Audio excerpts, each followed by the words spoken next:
നമസ്കാരം. റാഫ്റ്റോക്ക് ഫുട്ബോളിലേക്ക് അവർക്കും സ്വാഗതം.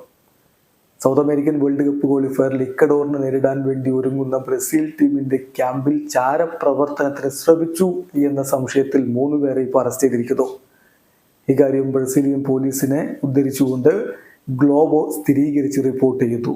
ബ്രസീലിയൻ ടീം ഇപ്പോൾ പരിശീലനം നടത്തുന്നത് സദേൺ ബ്രസീലിലെ സ്റ്റേറ്റ് ആയിട്ടുള്ള പരാനയുടെ തലസ്ഥാനം ക്യൂരിറ്റിബയിലാണ്. അവിടെ ബ്രസീൽ ടീമിൻ്റെ ക്യാമ്പിന് മുകളിലൂടെ ഡ്രോൺ പറത്തി ട്രെയിനിങ് ദൃശ്യങ്ങൾ പകർത്താൻ ശ്രമിച്ചു. അത് ചോർത്താൻ വേണ്ടിയിട്ടുള്ള ശ്രമങ്ങൾ നടത്തി എന്ന സംശയത്തിലാണ് ഇപ്പോൾ 3 പേരെ അറസ്റ്റ് ചെയ്തിരിക്കുന്നത്.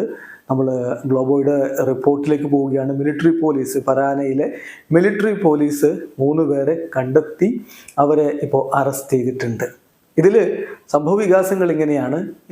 ആദ്യം ബ്രസീൽ ടീമിൻ്റെ ട്രെയിനിങ് സമയത്ത് ആ ട്രെയിനിങ് ക്യാമ്പിൽ താരങ്ങൾ ട്രെയിനിങ് നടത്തിക്കൊണ്ടിരിക്കവേ ഡ്രോൺ ആ ഒരു ട്രെയിനിങ് മൈതാനത്തിന് മുകളിലൂടെ വളരെ താഴ്ന്നു പറക്കുന്നു. സ്വാഭാവികമായിട്ടും അതിൽ സംശയങ്ങളുണ്ടായി. CBFൻ്റെ സെക്യൂരിറ്റി ഗാർഡ്സും അതുപോലെ തന്നെ മുനിസിപ്പൽ ഗാർഡ്സും, അതായത് ക്യൂരിറ്റിബയുടെ മുനിസിപ്പൽ ഗാർഡ്സും പിന്നെ മിലിറ്ററി പോലീസും ഒക്കെ ഈ വിഷയം ശ്രദ്ധയിൽപ്പെട്ടപ്പോൾ തന്നെ വളരെ പെട്ടെന്ന് വ്യാപകമായ തിരച്ചിലിലേക്ക് പോയി. അങ്ങനെ ഡ്രോൺ കണ്ടെത്തി പിന്നെ അത് ഓപ്പറേറ്റ് ചെയ്ത 3 പേരെ കണ്ടെത്തുകയായിരുന്നു. ആ 3 പേരിൽ ഒരാൾ ബ്രസീലുകാരനാണ്, ഒരാൾ വെനിസ്വലക്കാരനാണ്, ഒരാൾ ഇക്വഡോറിയനാണ്. അതായത് ബ്രസീൽ കളിക്കാൻ പോകുന്നത് ഇക്വഡോറിനെതിരെയാണ്. ഇനീഷ്യലി അയാൾ താൻ ഇക്വഡോറുകാരനാണ് എന്ന വിവരം മറച്ചു വെച്ചു. അദ്ദേഹം കൊളംബിയക്കാരനാണ് എന്നാണ് പറഞ്ഞത്. പക്ഷേ പിന്നീട് പോലീസ് ഇക്വഡോറുകാരനാണ് എന്ന് തന്നെ കണ്ടെത്തുകയുണ്ടായി.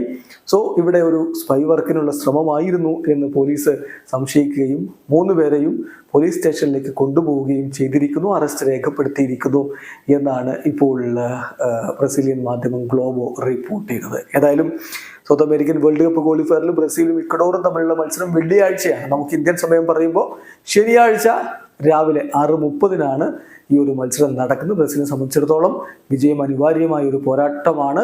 ആ ഘട്ടത്തിൽ ഇത്തരത്തിലുള്ള ചാരപ്രവർത്തനങ്ങൾക്കൊക്കെ മുതിരുമ്പോൾ അത് സീരിയസ് ആയിട്ട് തന്നെയാണ് കാണുന്നത്. വീഡിയോ അവസാനിക്കുന്നു. ഫുട്ബോൾ ലോകത്തെ കൂടുതൽ വിശേഷങ്ങളുമായി റാഫ്റ്റോക്സ്.